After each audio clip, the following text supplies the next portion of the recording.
Hello' friend, শুৱাৰ পৰা উঠিয়ে আজি কেমেৰাটো হাতত লৈছোঁ আৰু চাওকচোন চোতালৰে গছজোপাত চৰাইটো ইমান ধুনীয়াকৈ পৰি আছে। আৰু ৰাতিপুৱা কাম বনখিনি শেষ কৰিলোঁ। শেষ কৰি গোঁসাই ঘৰত চাকি বাতি জ্বলালোঁ। এইফালে আমাৰ বুবুৰ অৱস্থা চাওক, মানে কাক যে দেখিছে তাইয়ে জানে, ইমান চিঞৰিছে। মই কিন্তু আহি কাকো দেখা নাপালোঁ। লাঠিডাল লৈ তাইক ভয় দেখুৱাইছোঁ, মানে গোটেই তুলিখন ফালি দিছে আৰু বিচনা চাদৰো বহুত জেগাত ফালি দিছে। এনেকেই বহুত বস্তু নষ্ট কৰে, উপায় নাই। দেখিছেনে, লাঠি দেখুৱাৰ পিছতো তাই ভয় কৰা নাই। আমাৰ তাই তেনেকুৱাই, মানে ভয়ে নকৰে। আৰু মই বাহিৰলৈ আহিলোঁ, এয়া চাওক বিলাহী গছত বিলাহী লাগি আছে, মানে পকি আছে বিলাহী। মগটো হাততে লৈ আহিছোঁ। আজিকালি মই বিলাহী নিকিনোৱে, মানে ঘৰৰে খেতি যিহেতু। এনেকেই দুটা এটাকৈ বিলাহী পাৰি পাৰি লৈ যাওঁ। আৰু আজি দেখিলোঁ বহুতখিনিয়ে বিলাহী পকি আছে, সেইকাৰণে মগটো লৈ আহি পেলাই এটা এটাকৈ গোটেই বিলাহীখিনি পকি থকা চব পাৰি লৈছোঁ। আৰু মোৰ কিন্তু খোৱাতকৈ বেছি পাৰিহে ভাল লাগে। চাওকচোন এনেকৈ ধুনীয়া ধুনীয়াকৈ বাছি বাছি পকাকেইটা চাই চাই লৈ আছোঁ।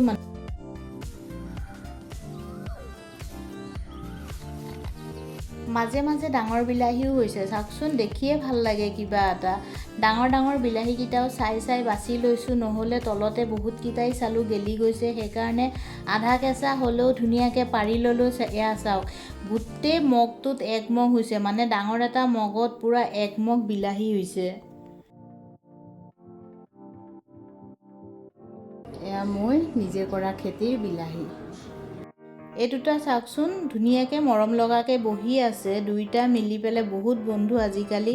বন্ধু হ'লেও কি হ'ব, ই আকৌ মাজে সময়ে মিনিক কামোৰে। সেইকাৰণে মই লাঠিডাল লৈছোঁ আৰু তাক বাৰাণ্ডাৰ পৰা খেদাই দিছোঁ। ভিতৰলৈ আহিলোঁ, ভিতৰত আহি দেখিছোঁ জেতুকা পাতখিনি পকি গৈছে। অঞ্জনাই যোৰহাটৰ পৰা ইমান কষ্ট কৰি আনিছে, মই ধুনীয়াকৈ পকা পাত কিছুমান পেলাই দিলোঁ। পেলাই এয়া চাওকচোন জেতুকাখিনি ধুনীয়াকৈ বাতি লৈছোঁ আৰু হাততো লগাই ল'লোঁ। মানে লগাব নাজানো আৰু যেনেকৈ তেনেকৈ লগাইছোঁ। আৰু ৰংটো চাওকচোন ইমান ধুনীয়া হৈছে। মই ভাবিছিলোঁ পকা পাত ৰং নহ'ব চাগে, কিন্তু বৰ ধুনীয়া ৰং হ'ল।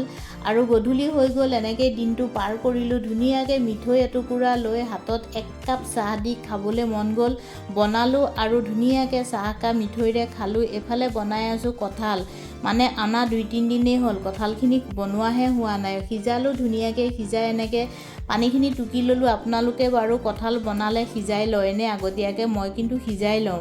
কেনেকৈ বনাই অকণমান জনাবচোন। মই বাৰু বনাব নাজানো যদিও কেনেকৈ বনালোঁ অকণমান আপোনালোকক দেখুৱাবলৈ চেষ্টা কৰিলোঁ। এনেকৈয়ে বনাওঁ, যেনেকৈ মাংস বনাই তেনেকৈয়ে বনাওঁ। মই ভালকৈ বনাব নাজানো, যেনেকৈ পাৰিছোঁ তেনেকৈয়ে বনাইছোঁ আৰু আপোনালোকক দেখুৱাইছোঁ। চাওকচোন মছলা কালাৰটো ইমান ধুনীয়া হৈছে, মানে আছিলে ব্ৰইলাৰ মাংস, অকণমান ব্ৰইলাৰ মাংসও দি ল'লোঁ মাংসৰ লগত। কঁঠালৰ তৰকাৰী আৰু এটা বিলাহী দিছোঁ। কঁঠালখিনিও মাংসখিনি আধা সিজাৰ পিছত দি লৈছোঁ, যিহেতু কঁঠালখিনি আগতে মই সিজাই লৈছিলোঁ। এয়া মোৰ তৰকাৰী ধুনীয়াকৈ ৰেডি হৈ গ'ল।